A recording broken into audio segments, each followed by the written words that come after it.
My name is James Beard. I'm an addiction specialist, and I work in the county jails in LA. And I have about 96 men who are domestic violent offenders that are in the process of changing their lives. And the results that we're getting are absolutely phenomenal.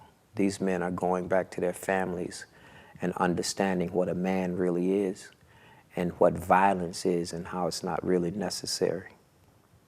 It was a great transition as far as Diksha is concerned, because we would meditate every morning anyway, and I'd help them center and clear their minds and basically put into their consciousness what they want in their lives, okay, and learn how to dream and goal set.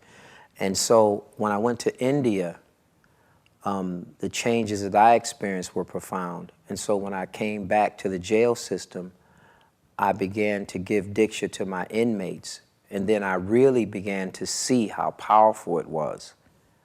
That experience for me was rather profound as well.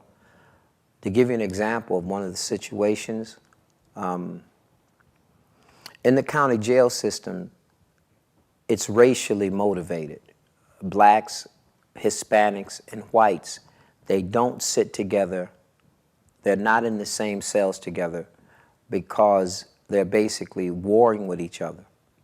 In my particular program, there was one gentleman who was extremely violent all his life.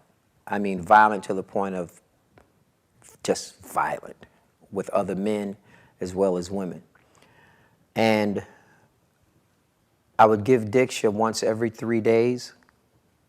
And this particular gentleman was what we called a trustee. He had applied the knowledge to the point where he was helping other new men that come in keep a high level of consciousness. So this particular day, we had to remove an inmate, another inmate who was very violent, from the program. And this other inmate who we had to remove blamed the gentleman that I'm speaking about, who was very violent in his background all his life. And basically what he did is he attacked him, and he started punching him in the face. Now, what's profound here is that the guy that was being attacked, he curled up in a little ball, fell on the floor, curled up in a little ball. Now, we're talking about a man that would hurt you for any reason. But here's a man that would hurt you for any reason, balling up in a little ball in a corner when someone is beating on him.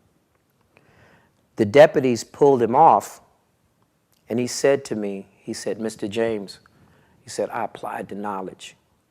I didn't hit him back." And he didn't know why. He said, "Something's happening to me, and I've never, ever done that before." There was another incident after giving Diksha where this young man came to me the next morning and he said, "Mr. James, I have to talk to you." I said, "What's going on?" He said, "I had a dream last night after Diksha, and I dreamt that I was in my mother's womb, and I saw myself being born. I saw myself as an embryo. I saw myself grow from an embryo to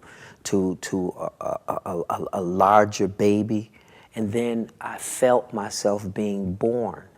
And as I was coming out of my mother's womb," he said, "that all of a sudden what happened is that I became an observer. I saw myself being born as opposed to seeing the experience, being the baby born. Now I'm looking at myself being born." And his eyes were like lit up, and his speech was deliberate, unlike it was before. It's almost like his entire persona had changed. And so he said, "But that's not really the important part." I said, "So what is the important part?"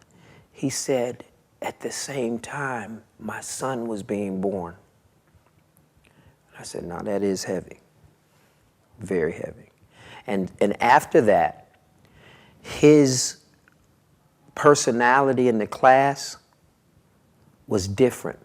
Now when he asked questions, he would ask questions from a position of how everything relates to him. His questions became very intimate in terms of him sharing information that he wanted to know about himself. So, another interesting thing that happened when I brought Diksha back to the jail system is that when I would give Diksha, the deputies would notice how calm the facility, that particular facility, was when I left in terms of its effect on the inmates. I would give them Diksha, they would go lay down and they would be in silence. And they were amazed at how they would just go to their cells and just relax. And that evening, they wouldn't have a lot of fights, they wouldn't have a lot of arguments. That basically was a very peaceful kind of thing, and the deputies began to notice it as well. And the entire frequency, this entire vibratory frequency in the program, it raised to a very high level. And you could actually feel it. You could actually feel it in the room. You could feel the frequency and the beauty of it when I gave Diksha. What would be your message to prisoners?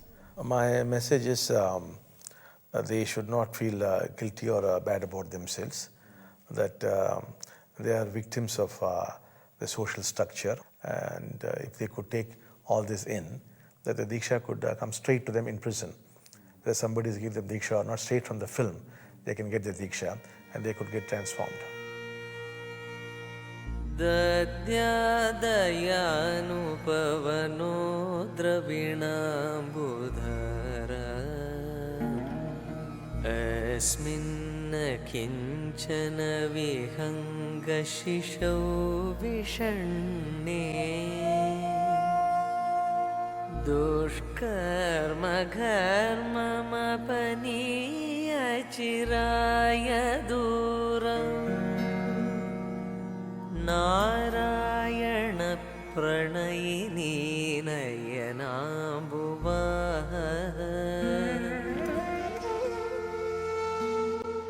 नमोऽस्तु देव्यै भृगुनन्दनायै Bhagwan, we live in an extraordinary time on this planet.